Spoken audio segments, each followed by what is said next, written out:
నమస్తే welcome to our channel. కూటమి ప్రభుత్వం అధికారంలోకి వచ్చిన తర్వాత తీవ్ర ప్రజా వ్యతిరేకత వస్తుంది. అసలు ప్రజా సమస్యలపైన కూటమి ప్రభుత్వం పట్టించుకోవట్లేదు అంటూ వైసీపీ అధినేతలు, కీలక నేతలు అందరూ కూడా కొన్ని నిరసన కార్యక్రమాలు తెలియజేసిన సంగతి తెలిసిందే. ఫీజు రియంబర్స్మెంట్, రైతుల సమస్యల గురించి ఇటువంటి కార్యక్రమాలు. మరి ఎందులో కూడా జగన్మోహన్ రెడ్డి పాల్గొనలేదు. మరి ఇప్పుడు దివ్యాంగుల పెన్షన్లను కూటమి ప్రభుత్వం అనర్హులను కాకుండా అర్హులైన వారిని కూడా తొలగిస్తున్నారు అంటూ తీవ్రంగా ప్రచారం సాగుతుంది. మరి దీనిపైనే జగన్మోహన్ రెడ్డి ఈ నిరసన కార్యక్రమంలో పాల్గొంటారంట. మరి దీని వెనుక కుట్రకోణం ఉందా, అసలు ఏం జరగబోతుంది తెలుసుకునే ప్రయత్నం చేద్దాం. దీన్ని విశ్లేషించడానికి మనతో పాటుగా ఉన్నారు ప్రముఖ రాజకీయ సామాజిక విశ్లేషకులు అరిసిమెల్లి శ్రీనివాస్ గారు. నమస్తే సార్. నమస్కారం. కూటమి ప్రభుత్వం అధికారంలోకి వచ్చిన తర్వాత ఫీజు రియంబర్స్మెంట్ అని, రైతు సమస్యల గురించి అని ఇటువంటి ఎన్నో నిరసన కార్యక్రమాలు చేపట్టింది సార్ వైసీపీ. కానీ ఎందులోనూ కూడా జగన్మోహన్ రెడ్డి స్వయంగా పాల్గొనలేదు. కానీ ఈసారి దివ్యాంగుల పింఛన్ల విషయంలో కూటమి ప్రభుత్వం వంచిస్తుంది. అసలు అర్హులైన దివ్యాంగులని ఎంతో మందిని ఇప్పటికే చాలా మందిని పింఛన్లు కట్ చేశారు. సో ఈ నిరసన కార్యక్రమంలో స్వయంగా జగన్మోహన్ రెడ్డి పాల్గొనడానికి వస్తున్నారంట. అంతేకాకుండా ఈ దసరా వెళ్ళిన తర్వాత నుంచి కూడా జిల్లాల వారీగా ప్రజల్లోకి ఆయన వెళ్తారంట. మరి ప్రజల మద్దతు లభిస్తుందా, ఏం జరగబోతుంది, ఏమంటారు సార్? మీకు అతను ప్రకటించినట్టుగా దివ్యాంగుల పెన్షన్ విషయంలో అతను పర్యటన ఏం చేయడండి. ఎందుకంటే అది చాలా మైన్యూట్. మ్యాక్సిమం అనర్హుల్ని తొలగించారు. ఇప్పుడు వీళ్ళు చేస్తున్న పొరపాట్లు కూడా ఏమన్నా ఉన్నాయంటే అది కేవలం జగన్మోహన్ రెడ్డి కారణం. ఎలాగంటే మీరు చెప్తాను వినండి. ఫీజు రియంబర్స్మెంటు 3 విడతలు పెండింగ్ పెట్టిపోయాడు అతను. అది వీళ్ళు క్లియర్ చేసి వచ్చారు. తర్వాత మళ్ళీ కాలేజీలతో మాట్లాడాడు లోకేష్ గారు. ఏమండి అంటే ఒకవాళ్ళు దాని మీద మాట్లాడాడు అన్నట్టుగా వాళ్ళు దాని మీద ఏం ఉద్యమం చేయలేదు. వాళ్ళు ఏమని మాట్లాడారు, బయటకు వచ్చి నోరు మూసుకొని పని అయిందని చెప్పేసి చెప్పారు. తెలుసుకున్న తర్వాత నోరు మూసుకున్నారు. ఇలా ఏ విషయంలోనే సరే, పెన్షన్ల విషయంలో కానీ చంద్రబాబు వాళ్ళకే ఈ కూటమి ప్రభుత్వం మీద నిర్దుష్టంగా ఇదిగో ఈ తప్పు మీరు చేశారని చెప్పడానికి వాళ్ళకి లేదు. ముఖ్యంగా సంక్షేమ కార్యక్రమాలు, పథకాల మీద వాళ్ళకి ఏ రకంగానూ మాట్లాడడానికి ఛాన్స్ లేదు. ఎందుకంటే వాళ్ళు పెన్షన్లు పెంచుతున్నారు, పెంచారు, సక్రమంగా ఇస్తున్నారు, 1వ తారీఖు జీతాలు ఇస్తున్నారు, అన్న క్యాంటీన్లు పెట్టారు, మహిళలు సిలిండర్లు ఇచ్చారు, తల్లికి వందనం ఇచ్చారు, అన్నదాత సుఖీబాబు ఇచ్చారు, ఫ్రీ బస్సులు ఇచ్చారు. డ్వాక్రా మహిళలకి 2.5 లక్షల దాకా వడ్డీ రుణ పరిమితి పెంచారు. పూజారులకి వాళ్ళకి 20,000 చేశారు. ఇలాంటివన్నీ వాళ్ళు బ్రహ్మాండం చేసుకుంటూ వచ్చేసారు. అసలు ఇతను ఏలెత్తి చూపించడానికి లేదు. ఒకవేళ చూపించినా కానీ మొత్తం 100 ఏళ్ళు చూపిస్తే అతను ఇంకా. మరి ఇక్కడ ఛాన్స్ దొరికింది. అది ఎవరి వల్ల జరిగింది? ఖచ్చితంగా సచివాలయ ఉద్యోగుల పాత్ర ఉంది. వీళ్ళ అనర్హులుగా అర్హత ఉన్న దివ్యాంగుల్ని అనర్హులు చేసిన దాంట్లో వీళ్ళ పాత్ర ముఖ్యంగా ఉంది. వాళ్ళు ఖచ్చితంగా జగన్ ప్రేమికులు అందులో ఉన్నారని మనం ఎప్పటి నుంచో మొత్తుకుంటున్నాం. వాళ్ళందరూ ఎలా వచ్చారో ఆ ఉద్యోగాలకు తెలుసు. ఈ ప్రభుత్వం మానవత్వం, మానవీయ కోణంలో వాళ్ళు పట్టుకొట్టలేదు. ఎందుకంటే సీతారామాయణాలు అప్పుడు మూల్యాంకనం అంటారు, స్పాట్ వాల్యుయేషన్లో వాళ్ళు వెసులుబాటు కల్పించి వీళ్ళ అపాయింట్మెంట్లు అన్నీ ఉద్యోగాలు వచ్చినాయి. వాళ్ళని నిర్దాక్షిణ్యంగా తొలగించాలంటే ఇప్పుడు మన కాలుకు కురిపేసింది, అయ్యో మన కాలే కదా అని చెప్పేసి ఊరుకుంటే మొత్తం ఒళ్ళంతా కులిపోద్ది. అదే జరిగింది ఇక్కడ. ఇప్పుడు సీతారామాంజనేయులు ఈ స్పాట్ వాల్యుయేషన్ ఏపీఎస్సీలో అతను ఉన్నప్పుడు ఇబ్బంది పెట్టాడు, వీళ్ళందరూ అక్రమంగా ఉద్యోగాలు ఇచ్చారనేటువంటిది ఎస్టాబ్లిష్ అయిన తర్వాత ఏకపక్షంగా ఆ నియామకాలన్నీ రద్దు చేయాల. ఆ రద్దు చేసి ఉంటే ఏమవును, మళ్ళీ కొత్తగా వీళ్ళు ఉద్యోగాలు మేము జగన్మోహన్ రెడ్డి 5,000 జీతానికి 2 లక్షల మంది జాయిన్ చేసి నేను ఉద్యోగం ఇచ్చేసాను అన్నాడు కదా. వీళ్ళు అంతకన్నా బాగా చెప్పుకోవచ్చు. కానీ వీళ్ళు అలాగే ఆలోచించలేదు, మానవత్వంతో ఆలోచించారు. వాళ్ళు పొట్ట ఎందుకు కొట్టాలనుకున్నారు. మరి వాళ్ళు విశ్వాసం పెట్టుకున్నారా? ఇప్పుడు చాలామంది నిజంగానే 2 కాళ్ళు 2 పూర్తి స్థాయిలో 60-70% వైకల్యం ఉన్న వాళ్ళకి కూడా వాళ్ళు రద్దు చేశారు. అక్కడున్న స్థానికంగా ఉన్న నాయకులు కానీ ఎమ్మెల్యే గారు కానీ జుట్టు పట్టుకుని అడగాల, కాలర పుచ్చుకుని అడగాల, నువ్వు ఏ బేస్ మీద వీళ్ళకి తొలగించేవని.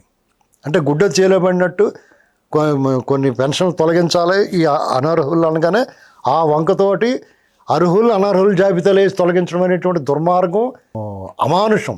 ఈ విషయంలో ప్రభుత్వం చాలా సీరియస్గా ఉండాలి. ఎవరి పరిధిలో ఈ రకమైన వేటు పడిందో వాళ్ళకి పెన్షన్ తొలగించారో దానికి బాధ్యులందరినీ కూడా సస్పెండ్ చేయాలి, అవసరమైతే డిస్మిస్ చేయాలి. అంత కఠిన ఆ చర్యలు తీసుకుంటారు. అప్పుడు అర్థమైందండి, వదిలిపెట్టరు లేవని. ఈ లోపలను వాళ్ళు చేయాల్సిన డ్యామేజ్ చేశారు. అంటే ఆ సమస్య తాలూకు తీవ్రతనే, ఆ సాంద్రతనే పలచన చేసాడు. ఇటు చెయ్యి వెనకాల పెట్టుకుని చేష్టలు చేసి కొంతమందిని తీసుకొచ్చి లోపో పెట్రోల్ పోసి తలెట్టేసుకుంటే వస్తుందా? నీకు గత నెల 1వ తారీఖు ఇచ్చారు పెన్షన్, రేపు 1వ తారీఖు పెన్షన్ రావాలా. ఈ మధ్యలో నీకు నిజంగా పొరపాటు జరిగింది, మీకు తొలగించారు, ఇమ్మీడియట్గా వెళ్ళి వెంటనే అవకాశం ఇచ్చారు కదా. ఏమైనా అది ఎందుకు తొలగిస్తారని అడగాలి కదా. అడిగి పెట్టుకుంటే వెంటనే మీకు 1వ తారీఖు మళ్ళీ పెన్షన్ వచ్చేది. దానికి ఇంత డ్రామా చేయాల్సిన అవసరం ఉంది. అంటే మీరు భారీగా మీ పెన్షన్ మొత్తాన్ని పెంచిన ఈ ప్రభుత్వానికి కూడా మీరు వ్యతిరేకంగా ఈ ప్రభుత్వాన్ని బదనాం చేయడానికి ప్రయత్నం చేశారంటే మీరు నిజంగా తొలగిస్తే కూడా తప్పే ఉంది. ఆ పని జగన్మోహన్ రెడ్డి చేశాడు కదా. పార్టీల వారీగా, కులం వారీగా, మతం వారీగా చూసి అతను చేశాడు. వీళ్ళు కులం చూడలేదు, మతం చూడలేదు, ప్రాంతాలు చూడలేదు, పార్టీలు చూడలేదు, అందరికీ జగన్మోహన్ రెడ్డి ఇచ్చిన వాళ్ళే కంటిన్యూ చేశారు కదా. అంటే ఎద్దులా ఉన్నవాడు, అంగవైకల్యం లేనుడు కూడా అంగవైకల్యం దివ్యాంగుడిగా పెన్షన్లు ఇవ్వాలా? ఖచ్చితంగా తొలగిస్తారు. సోషల్ మీడియాలో కూడా ఇటీవల ఒక వీడియో వైరల్ అయింది కదా సార్, మీరు అన్నట్టుగా చేయలేనట్టుగా ఒక అతను నా పింఛన్ తొలగించారు, తర్వాత మళ్ళీ ఇంకో వీడియోలో చూస్తే అతను చెయ్యి ఉంది ఏంటి ఈ రకంగా అదే ఇప్పుడు నేను అదే చెప్తున్నాను. అలాంటి వీడియోలు చేసి ఆ సమస్య తాలూకు తీవ్రతను తగ్గించారు వాళ్ళు. ఇప్పుడు అలా చేయటం ఇప్పుడు జగన్మోహన్ రెడ్డి చేసి కీడు ఏంటంటే వాళ్ళ టీం అంతా ఇలాంటి పనులు చేయించి నిజంగా కానీ తొలగించిన వాళ్ళు కూడా నష్టం జరుగుద్ది. జనాలు స్పందించడం మానేస్తారు. ప్రభుత్వం కూడా ఇది ఇలాగే ఉంటాయి, ఇలాంటివన్నీ నిజంగా స్పందించిన వాళ్ళు కూడా ఇదంతా ఫేక్ అనుకుంటారు. ఇప్పుడు మరి జగన్మోహన్ రెడ్డి స్వయంగా వస్తానంటున్నారు కదా సార్. ఎందుకంటే ఆ సమస్య ఉండదు అసలు. అతను ఛాన్సే ఇవ్వరండి వీళ్ళు. అతను నోరు విప్పడానికి కానీ, గొంతులేయడం కానీ, రికార్డింగ్ డ్యాన్స్ చేయడం కానీ ఏ మాత్రం ఛాన్స్ ఇవ్వరు వీళ్ళు. వీళ్ళు ఇచ్చి ఛాన్స్ ఏంటంటే వాళ్ళు ఏం నోటుకొచ్చినట్టు మాట్లాడినా కానీ వదిలేస్తున్నారు అంతే. అది కూడా మూసేస్తే చావు కొట్టి చెవులు మూసేసి గంపేసి కప్పెట్టేస్తే దెబ్బకి దారిలోకి వస్తారు. కానీ అంత దుర్మార్గంగా అప్రజాస్వామ్యంగా వీళ్ళు వ్యవహరించరు. సార్ మీరేమో జగన్మోహన్ రెడ్డి రానంటున్నారు, జగన్మోహన్ రెడ్డి ఏమో ఒక లిస్ట్ రెడీ చేసుకుంటున్నారంటే ఎంతమందికి ఈ పింఛన్లు ఆగిపోయాయో అని. మరి కూటమి ప్రభుత్వం అధికారంలోకి వచ్చిన వెంటనే కూడా మనం చూసాం ఆయన ఢిల్లీ వెళ్ళింది. మరి ఇప్పుడు ఈ లిస్ట్ ఏ రకంగా ఉండబోతుంది? ఏమి లేదండి, ఇప్పుడు అతనికి అంతా తప్పుడు సమాచారం ఇస్తారు కింద. వాళ్ళు అనటానికి ఏమి లేదు. ఏ బేస్ మీద చెప్తాడు? ఇప్పుడు మహిళలకి ఫ్రీ బస్సు జిల్లాల పరిధిలో ఇస్తున్నారు ఫస్ట్, ఇప్పుడు రాష్ట్రం అంతా కూడా ఇస్తున్నారు. వాళ్ళు ఏ పాయింట్ మీద వెళ్తారు? బస్సులు ఎక్కువ వేయమంటాడు, నువ్వు కొని ఇస్తారు, నువ్వు కొని ఒక 100 బస్సులు, నువ్వు దొబ్బేసిన డబ్బులు ఉన్నాయి కదా. అలా మాట్లాడతలేదు వీళ్ళు. ఇంకా అలా మాట్లాడాలి. వాడు జబ్బు వదలాలంటే సరే ఈ ప్రభుత్వం పెన్షన్ ఆపింది, ఇంత 1000 మందికి అన్నారు కదా, నువ్వు దొబ్బేసిన డబ్బుల్లో కొంత పట్టుకొచ్చి నువ్వు ఇచ్చి మాట్లాడు వాళ్ళకి. ఈ ప్రభుత్వం తీసేస్తా నువ్వు ఇయ్యి.